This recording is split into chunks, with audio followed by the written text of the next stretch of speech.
songs, your mercy streaming in with the morning light. My heart's racing, waking up to your smile and saying, good morning. It is hard to start your morning without a cup of coffee, and we've got one of Starbucks coffee masters, Owen, with us this morning to talk about pairing coffee with different foods, because we deal with wine and different foods all the time, so it makes sense that you'd start to think in those terms with coffee. Absolutely, absolutely. Wine pairings have been very popular for, eons, basically, and coffee is new to people as far as different flavor profiles, and that's what we're going to do today, is show you that coffees grown in different parts of the world, processed differently, have different flavor profiles. Yeah, you see a lot of coffee from South America, from Latin America, from Africa, and they do taste different. They do, they do. All right, before we get to the different coffees and pairing them, how much more training do you have to undergo to go from a barista, which, the folks at Starbucks are known as baristas, to a coffee master, Warren?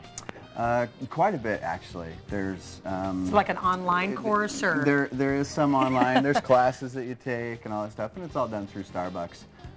But there's a lot more, but a lot of it's around doing stuff like this and tastings. So if we blindfolded you, you'd be able to tell the difference between something from Guatemala and something from Ethiopia. Yes, you're definitely. that good. Yes, definitely. I'll believe you. All right, so where do you want to start? Which side? Why don't we start right here in front of you, because it's got the chocolate or the caramel apples, and I know that's something that you're a fan of. Well, you actually sell this at Starbucks. We do have caramel apples. So this right here, first thing you need to know whenever you do whenever you're tasting coffee, is you don't want to taint it. Whoa, hold up.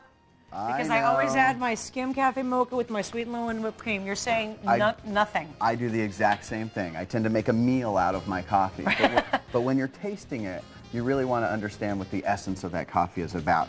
Do I do this like wine where I swish it around? You can do a little bit of that. The first thing you want to do is you actually want to smell the coffee. I just did that by instinct. I just did that. Exactly. So you it smell is strong and potent. That. Okay. It is. The next thing you want to do.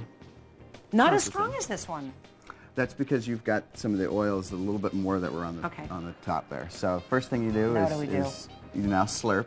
And I guess, is it too hot to slurp? Mom says never slurp, but it's okay to slurp. Okay, this is hot.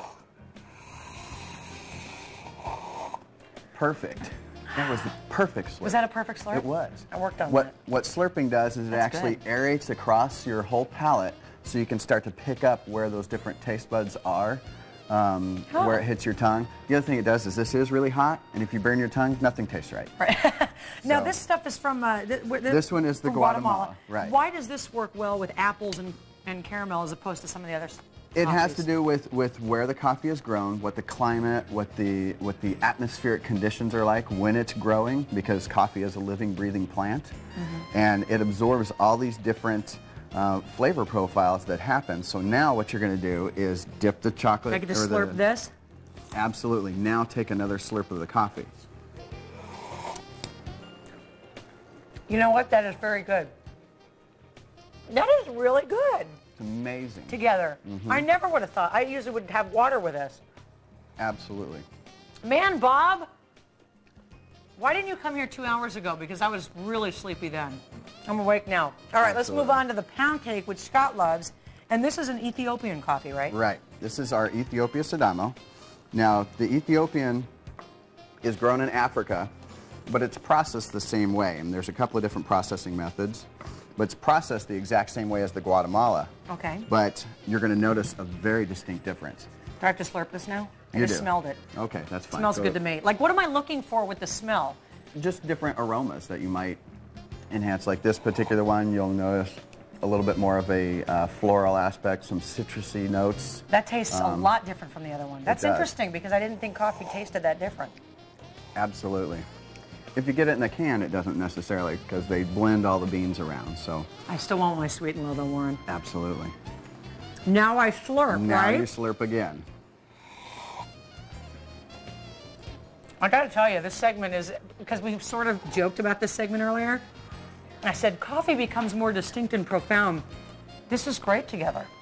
Yes, it really I bet this would be terrible with the pound cake. This Guatemalan one. It's not the best with it. This is really good. All right, and then how about this one? This is another coffee from Africa. This is one of my favorite coffees, which is our Arabian Mocha Sinani. It is also from Africa, but it's processed differently now. So it's processed slightly different than the last coffee we did. Is it okay that I still have pound cake in my mouth? I can taste it. Now. Okay. It is for now. You truly are a coffee master, Warren. Now, when you smell this one, it smells different. It doesn't smell the citrusy notes that you heard that you had in that one. What am I smelling here? You're smelling a little bit of berry. You're smelling some kind of spice. It's got taste kind of like spice. Well, it's got a spice in there. It does. A little wood. There's nothing that's added to it. It just happens to be in the way that it's processed. Gotta eat this first. Now, what is this? Well, is this first slurp. Oh, slurp. Okay. So you can taste what the coffee is. Gosh, these all taste really different. I can taste the difference. Normally, I can't tell the difference at all, but... Okay. Now take a bite of that. I got that. Whoa! What was that? You didn't warn me about this surprise. What is that? It's good stuff. It's a chocolate-covered cherry. Oh, my gosh, Warren. Okay, hold on. I got to slurp. I like the pound cake one better. Absolutely. But you know what? These are really good. I've never had these cherry things. Do you sell these at Starbucks? This particular one, no. We do have chocolate-covered cherries there. What's that? Is that it's cream? A cordial cherry. Okay, take a look at that, Bob. Brad, you are missing out today. I'm making a mess, but these chocolate-covered cherry things are phenomenal. Warren Owen, you can find Warren at the Starbucks on 91st Avenue in Bell. Correct. He says if you're on your way to Vegas, say hi, stop in and say hi, because we usually stick around the Starbucks here locally in our little neck of the woods, Brad. Now, do they have them over here at the 7th Avenue McDowell Starbucks, the brand new one here? Do they have what, the different coffees or the cherries? All of it. He wants to know, do you have all of this at the We've Starbucks? got all the coffees. This is the only item that we don't have there right now. We do have another one, but yeah. You need to put this on the menu. This is really good. Okay. I'm going to check it out. Well, while you're getting your coffee, or you might be just wanting to just relax a little bit before you head into Easley's, because it does become a little wild, crazy.